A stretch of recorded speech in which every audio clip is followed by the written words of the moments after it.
A very warm welcome to Rajya Sabha TV. You're watching News Tonight with me, Aishwarya Kapoor. Let us begin by taking a look at the headlines.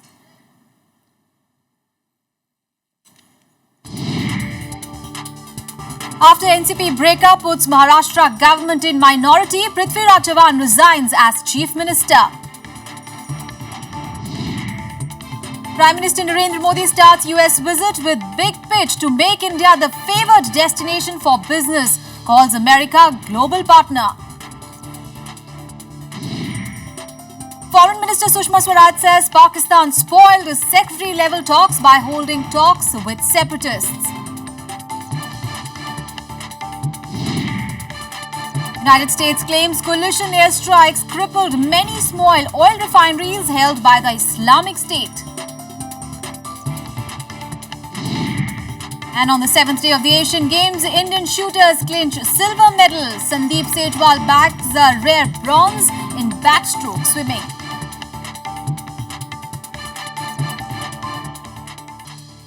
First, let us begin with the day's big story. Well, a day after Nationalist Congress Party pulled the plug from the Congress-led state government, Maharashtra Chief Minister Prithviraj Chavan tendered his resignation to the state governor on Friday evening. Maharashtra Deputy Chief Minister Ajit Pawar had said on Thursday night that he was resigning and his party was also pulling out of the state government.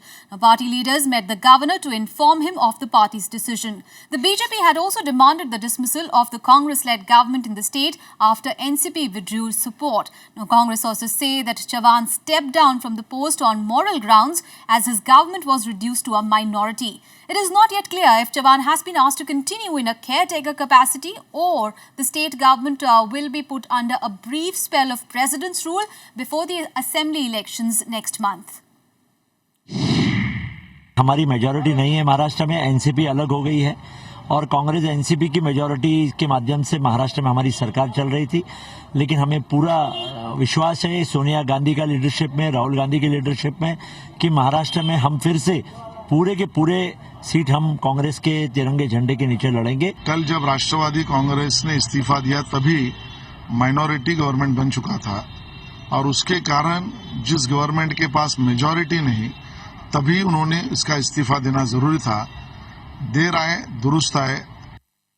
And in related news, barely hours after breaking up with the BJP, Shiv Sena has declared it an enemy of the state. Now, a series of attacks and counter-attacks has now ensued between the two parties. In the other camp too, the situation looks similar with the NCP and the Congress hitting out at each other. Let's take a look at the Maha blame game on in Maharashtra. They were together for 25 years, but that has not stopped them from speaking out against each other. Barely hours after announcing they were parting ways and vowing not to launch attacks and counter-attacks, Shiv Sena has termed the BJP an enemy of Maharashtra. In an editorial in party mouthpiece Samna, Shiv Sena has said, and I quote, "Our other alliance parties wanted the Sena BJP combined to continue. More than that, it was what the 11 crore people of Maharashtra wanted. Those who trampled these sentiments are enemies of Maharashtra. This is an insult to the 105 Marathi martyrs of the Samyukta Maharashtra movement," unquote. As the divide deepened, BJP was forced to clarify its stand. 27 तारीख का की तिथि का मानक ना होता और भी समय हमारे पास यदि चुनाव आयोग के तिथि के निर्धारण की बाध्यता नहीं होती तो शायद एक हल निकल सकता है। भारतीय जनता पार्टी की भूमिका स्पष्ट है। किसी भी हालत में राष्ट्रवादी कांग्रेस से अलायंस नहीं हो सकता। With the Congress and NCP also parting ways, a blame game has started in that camp as well. While NCP accuses the Congress of not understanding the ground situation, the latter has termed NCP as being greedy.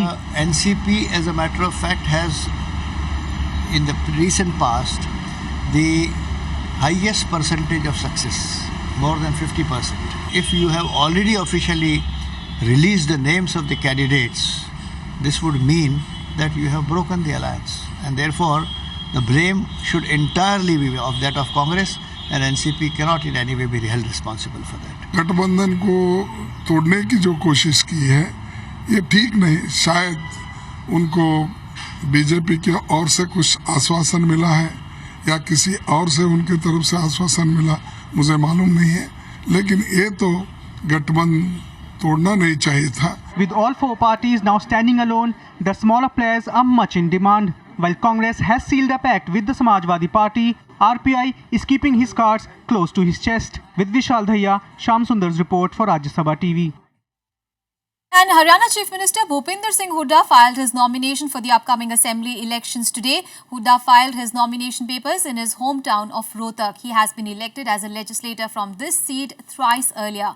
So far, over 350 candidates have filed their nominations in Haryana. Now, key among them being INLD Chief's grandson Dushyant Chauhan from Uchhana Kalyan, BJP leader Sushma Swaraj's sister Vandana Sharma from Safedo, and former Congress MP Naveen Jindal's mother Savitri Jindal from Hisar. Now, the last day of filing nomination is on Saturday. Haryana is all set to witness a multi-cornered contest this time after Haryana Janhit Congress parted ways with the BJP. ये जो हरियाणा में माहौल बना है 9.5 साल में, इसको और उसको बेहतर बनाने के लिए, मजबूत करने के लिए, और जो विकास की रफ्तार हुई है उसको और तेज करने के लिए तीसरी बार कांग्रेस पार्टी की सरकार हरियाणा की जनता बनाने जा रही है. And in the other big story of the day, as he begins his 5-day US visit, Prime Minister Narendra Modi has pitched India as the next big destination for business and investments. Now, a day after launching the Make in India campaign, he promised to do whatever it takes to make it a success. In an open editorial for US publication Wall Street Journal, Modi said that India will pursue its dreams in partnership with strategic allies like United States. Prime Minister Narendra Modi made a brief stopover at Frankfurt last night before setting off for New York for his 5-day visit. Apart from addressing the UN General Assembly on Saturday, Modi will be meeting US President Barack Obama besides other global leaders during his stay. Ahead of his visit, the Prime Minister wrote an editorial for the Wall Street Journal pitching India as the next big destination for global businesses. He promised to ensure that the Make in India initiative was a success to attract more investments. Modi is expected to seek long-term funds for India's infrastructure development during his trip. He also said that he would transform India into an open and friendly destination for business, ideas, research, innovation and travel. Describing the US as a natural global partner, the Prime Minister has also written that India and the US have a fundamental stake in each other's success. He wishes the strategic ties will help in developing the world. The US is a very strong partner. Besides that, a very large number of US companies already invest in India. But India, being the massive market that it is and the massive human resource that it has, offers much more to the US companies. And we expect that more of them will come and look at India more seriously. Hopes are riding high on Modi's visit to the US. Some big-ticket investments are expected as he meets US President Barack Obama and a host of top global business leaders. Bureau Report, Rajya Sabha TV.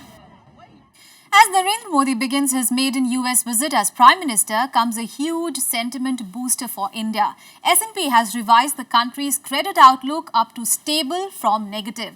While the agency maintained India's rating at BBB negative, the revision in outlook will serve to be a positive for India. Now announcing the ratings revision, S&P said the outlook indicates that the government can implement fiscal and economic reforms. Any rating outlook revision shows an improved political setting. The ratings agency also said that the ratings reflect the view that the new government has both the willingness and capacity to implement reforms necessary to restore some of India's lost growth potential, consolidate its fiscal accounts and permit the Reserve Bank of India to carry out effective monetary policy. The improved rating also helped the BSE Sensex recover from its 6-week low level to close 158 points higher. The S&P statement actually states that they are confident of the government's commitment and the capacity to bring in new reforms and therefore bring the investment and growth cycle back.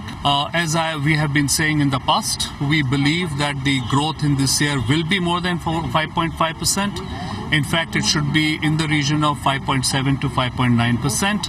And therefore, we believe there would be a positive revision during the course of the year. And India India has once again blamed Pakistan for calling off the secretary-level talks last month. External Affairs Minister Sushma Swaraj said that Islamabad spoiled the talks after its envoy met separatist leaders despite India's objection. On Thursday, Pakistan had accused India of overreacting to the meeting with the separatist leaders. In the midst of the UN General Assembly session, Pakistan has blamed India for calling off Foreign Secretary-level talks in August this year. Pakistan's Foreign Affairs Advisor Sartaj Aziz made it clear that the Nawaz Sharif government will now wait for a fresh initiative from India to resume the stalled dialogue process. लेकिन वो तो over reaction था हमारे ख्याल में, क्योंकि ये कोई नई बात नहीं कि इन हुर्रियत लीडरों से मुलाकात पिछले 20 साल से हो रही है. अगर वो कोई इनिशिएटिव लेंगे तो होगा, क्योंकि सस्पेंड तो उन्होंने किया. India had called off foreign secretary level talks with Pakistan in August over its envoy Abdul Basit's engagement with Kashmiri separatists. The centre had objected to the meeting, calling the move as interference by Pakistan in India's internal matters. External Affairs Minister Sushma Swaraj reiterated India's stand in New York on Friday. किसी भी talks के पहले ambassador ने बुलाकर बात की हो, ये नहीं हुआ और नई सरकार ने नया संकेत दिया है और इसीलिए बात उन्होंने बिगाड़ी, खेल उन्होंने बिगाड़ा. हमारी तरफ से तो इनिशिएटिव था. फॉरेन सेक्रेटरी ने टेलीफोन किया पाकिस्तान के फॉरेन सेक्रेटरी को, उनसे तारीख तय की, उनसे वेन्यू तय किया. वेन्यू भी इस्लामाबाद तय हुआ, लेकिन 25 तारीख को टॉक्स होने वाली हैं और आप 4 दिन पहले हुर्रियत के नेताओं से बुला के बात करते हैं, तो खेल किसने बिगाड़ा? After winning a landmark majority in the general elections, Narendra Modi had invited his Pak counterpart Nawaz Sharif, among other leaders, to attend his swearing-in ceremony. Both leaders also met in what was seen as signs of a thaw in diplomatic relations. But a series of ceasefire violations during the period, coupled with the Pak envoy's defiance of India's objections, have pegged back the initiative by the NDA government. Bureau Report, Rajya Sabha TV. And talking about India's other major neighbour, India and China have finally resolved the standoff on the Ladakh border. Now, this came after External Affairs Minister Sushma Swaraj took up the issue with the Chinese Foreign Minister Wang Yi in New York on the sidelines of the United Nations General Assembly yesterday. Swaraj described the resolution as a big accomplishment. China said that the dispute has been effectively managed and the border is now peaceful. China said that the two sides should now implement the consensus reached by leaders to build closer developmental partnership. Swaraj said that the withdrawal of the troops will start today and will be completed by 30th of September. मुझे खुशी आपको ये बताते हुए कि दोनों देशों ने बैठ करके इस चीज का समाधान कर लिया है. टाइमलाइंस तय कर ली हैं. 26 तारीख से विड्रॉल शुरू होगा ट्रूप्स का और 30 तारीख तक सारी चीजें खत्म हो जाएंगी. 两国之间呢有这样的共识，有这样的意愿，也有这样的这种诚意，要共同努力维护好边境地区的和平与稳定。那么双方之间呢也有中印边境事务磋商和协调工作机制这样的一系列的。 Well, we'll take a very short break here. On the other side of the break, outgoing Chief Justice of India, R.M. Lodha, says retired judges should not take up government jobs. This and much more after a short break.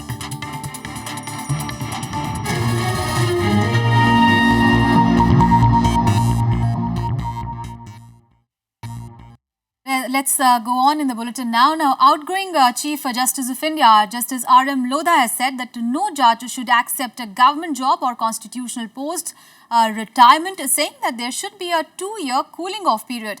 The Chief Justice said in order to avoid such situations, there is a need to scrap the laws that require tribunals and commissions to be headed by judges. The Chief Justice said this while interacting with media on his last day in office. One of the last verdicts delivered by a bench led by Justice Lodha was the cancelling of 214 coal block allocations by government over the past 2 decades. This is again a very personal view. I hold the view that Supreme Court Chief Justice or a judge of the Supreme Court or a Chief Justice of the High Court or a judge of the High Court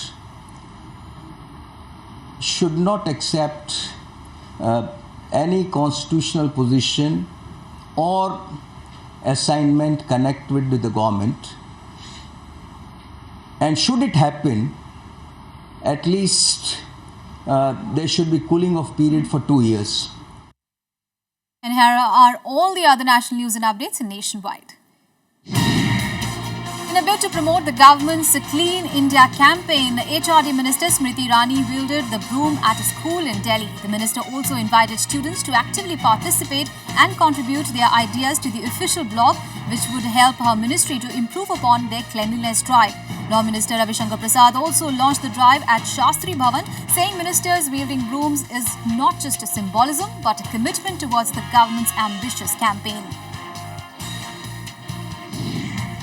Torrential rains across northeast India claimed 4 more lives in Assam. Floods in the state have affected nearly 10 lakh people from 13 districts, rendering many villagers homeless. Krishnai and Kukurkata areas are the worst hit in the state. Authorities have opened 162 relief camps and shelter homes for the victims. The Tamil Nadu government has announced the Amma Cement scheme, under which it will procure cement from private manufacturers and sell them at 190 rupees per bag to lower income groups. The scheme, named after Chief Minister J. Jayalalitha, follows similar efforts like the Amma Canteen and Amma Mineral Water to low-cost initiative.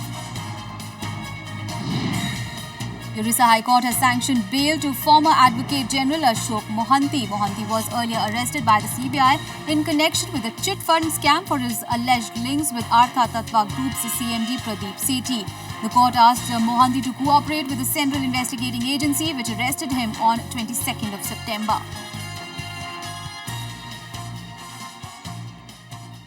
And on to some international news now. The US-led coalition on Friday continued with its bombing of the Islamic State-captured oil refineries in Syria. Meanwhile, as concerns grow over an increased number of Europeans joining the Islamist fighters in Iraq and Syria, more European nations are showing willingness to join the coalition against the jihadists. Take a look.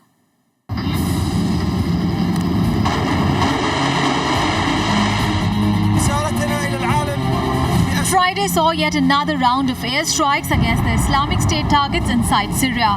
The targets included oil rigs controlled by the militant group. The US-led forces hit Islamic State bases in the eastern Syrian province of Deir el-Zor and the outskirts of Al-Mayadin city. Meanwhile, more European nations are looking to join the airstrikes. France stepped into the air campaign over Iraq last week. It has also indicated that it could bomb targets in Syria as well. The Danish government on Friday also announced it was joining the coalition to strike at the extremist group. C'est une opportunité qui ne se présente pas aujourd'hui. Nous avons une tâche déjà importante à mener en Irak et on verra dans les jours qui viennent comment évoluera la situation. We support the action that the United States and 5 Arab states have taken in Syria, and I do believe there's a strong case for us to do more in Syria, but I did not want to bring a motion to the House today which there wasn't consensus for. I think it is better if our country can proceed on the basis of consensus. The ongoing war against the Islamic State has also shifted the focus on Western nationals joining the militants.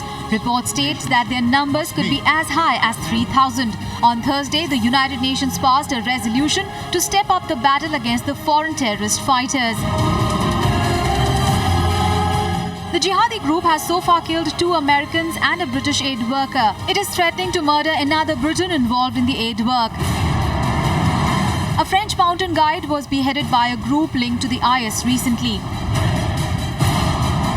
Islamic State spokesman made a call this week for supporters around the world to attack citizens of Western states, naming the United States, France, Britain, Canada and Australia as legitimate targets. Bureau Report, Rajya Sabha TV. And the United Nations General Assembly on Thursday discussed the threat posed by Boko Haram rebels in northeast Nigeria. The military operation has so far failed to quell the rebellion and has triggered reprisals that are increasingly targeting the civilians there. Meanwhile, the Nigerian police have declared that one of the over 200 schoolgirls abducted by the rebels in Chibok village was freed this week. Here are the details. The United Nations General Assembly on Friday expressed concern over the growing terror of the Boko Haram. The group has unleashed havoc in Nigeria through bombings, assassinations, abductions in its efforts to create an Islamic state. Là aussi, L'insécurité a pour effet de faire fuir vers mon pays des milliers de déplacés. On estime que le Cameroun a accueilli ces derniers mois plus de 200 000 réfugiés. Boko Haram has made several incursions into the jungles of Cameroon in recent months. According to UNHCR, more than 40,000 people have fled into Cameroon to escape its attacks. Toutes ces attaques ont été victorieusement repoussées par nos forces. Et je vous assure, actuellement, toutes les dispositions sont prises pour que le calme et la paix règnent, n'est-ce pas, dans cette ville. Meanwhile, the Nigerian police claim that one of the 200 secondary school girls abducted from Chibok in April by Boko Haram has been released. The Islamists had offered a prisoner swap last May to release the girls, but the proposal was rejected. On the 24th, about 1700 hours, about 5 p.m., one young girl about 20 years of age, among those abducted by bad elements, was jumped at by suspected terrorists. Nigeria recently claimed that it had killed the man posing as the head of Boko Haram. But security analysts are saying the tide has not yet turned in favor of the government. This is after 12 months of emergency being declared to fight the group. Bureau Report, Rajya Sabha TV. And here is all the other international news and updates in the Global Buzz. Pakistan on Friday successfully test-fired its short-range surface-to-surface Hot-9 missile. The missile has a range of 60 kilometers and has in-flight maneuver capability, quick response system with shoot and scoot attributes. The test fire was conducted with successive launches of 4 missiles. Ukraine President Petro Poroshenko will meet his Russian counterpart Vladimir Putin in Europe within the next 3 weeks. The meeting will come in the backdrop of Poroshenko's recent remarks stating that the Russian leadership had backed off from ambitions to dismember Ukraine. Ukraine feels the country's bitter war with Moscow-backed separatists is coming to an end. Hundreds of school children joined university students in a protest in Hong Kong seeking greater democracy on Friday. Secondary school children also boycotted a one-day class. On Thursday night, over 2,000 people took their protest to the residence of Hong Kong leader Leung Chun-ying with the hope of speaking directly to him. Leung has so far refused to speak with the students. And news from Incheon now. Well, Indian shooters added the second silver medal at the Asian Games today. Swimmer Sandeep Sejwal also secured a bronze medal, completing India's tally of 2 on day 7. In the men's and women's squash teams have assured 2 more medals after winning their semi-final matches. The women's hockey team has also moved to the semi-finals, but the shuttlers had a disappointing outing today.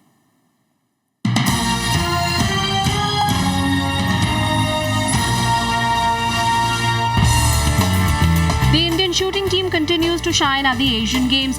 They have added another medal to their name. The men's team won the silver in the 25-meter center fire pistol event on Friday. India's only gold medal also came from shooting through Jitu Rai in the 50-meter pistol event. Ending India's dismal run in swimming, Sandeep Sejwal fetched a rare bronze in the 50-meter breaststroke event. Sejwal took the 3rd spot with a time of 28.26 seconds behind his Kazakh and Japanese competitors. Both men's and women's squash teams performed splendidly, assuring 2 more medals for India. The women's team comprising Joshna Chinnappa, Deepika Pallikal and Anaga Alangamani outplayed their South Korean opponents in the semis. The men's team of Mahesh Mangaonkar, Saurav Ghoshal and Harinder Pal Singh Sandhu also eased past Kuwait to the final. In hockey, Indian women produced an inspired performance to thrash Malaysia 6-1 and qualify for the semi-finals. Rani Rampal and Jaspreet Kaur scored 2 goals each. India is now a win away from a medal as they play Korea in the semi-finals on Sunday. But there was disappointment for the Indian shuttlers as Saina Nehwal and Parupalli Kashyap suffered shock defeats. Both lost their respective singles matches to bow out of the tournament. Kashyap lost 21-12, 21-11 in straight games to world number 1 Lee Chong-wai. Saina fizzled out after winning the first game against China's Yan Wang 21-18, 9-21, 7-21. India now stands at the 16th position in the medals tally with a total of 17 medals to its credit. China still stands firmly on top. Bureau Report, Rajya Sabha TV. And for more action from the world of sports, here is the Sports Beat. The BCCI Working Committee on Friday extended Ravi Shastri's tenure as team director till the end of the 2015 ICC World Cup in Australia and New Zealand. Shastri was appointed director for the ODI series against England last month. The BCCI also decided to extend the contract of the support staff of Sanjay Bangar, Bharat Arun and MV Sridhar. Former Sri Lankan captain Marwan Atapattu has been appointed Lanka's first full-time coach. Atapattu's biggest test will come up in ICC World Cup in February next year. The last time Sri Lanka had a local head coach was in the year 1999. He was put in charge of the national cricket team on Wednesday.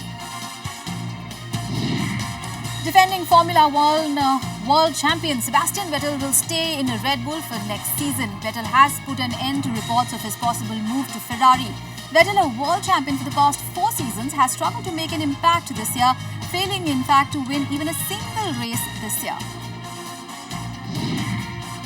World number 11 Andy Murray defeated India's Somdev Devarman in straight sets 6-3, 6-3 at the ATP Shenzhen Open. Somdev put up a brave fight, holding serve in the first 6 games. The British number 1 came up with his first win since losing to Novak Djokovic at the US Open earlier this month.